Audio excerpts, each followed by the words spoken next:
తర్వాత ఈ రోజున తిలలతో కలిపిన నీళ్లుంటాయి జలాలు, శివుడికి అభిషేకం చేయటం గూడా చాలా మంచిది. అభిషేకమా? ఎందుకంటే నువ్వులు గూడా చాలా ప్రధానమైనవి. హ్మ్. కాబట్టి అది గూడా అంటే చేసుకోవచ్చు. నువ్వులంటే తెల్లయమ్మా? లేతే ఏవైనా పనికొస్తాయి. ఏవైనా ఆ! పనికొస్తాయా ఏ అభిషేకానికి? ఏవైనా పనికొస్తాయి. ఏవైనా చేసుకోవచ్చు. తప్పు లేదు. మీ దగ్గర ఏది శక్తి ఉంటే అది. ముఖ్యంగా దానాల పండగని గూడా అంటారమ్మ దీన్ని.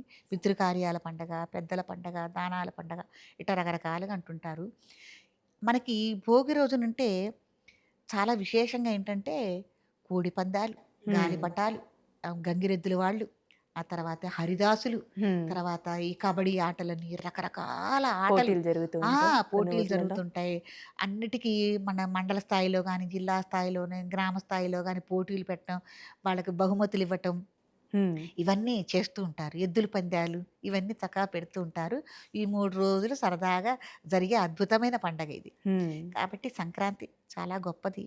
పితృకార్యాలకి పెట్టింది పేరమ్మ. అవునండి. కాబట్టి ఇవన్నీ సూచనలు తీసుకొని చక్కగా పితృ తర్పణాలు ఇచ్చుకుంటారని కోరుకుందాం. చాలా చక్కగా తెలియజేశారమ్మా. ధన్యవాదాలు.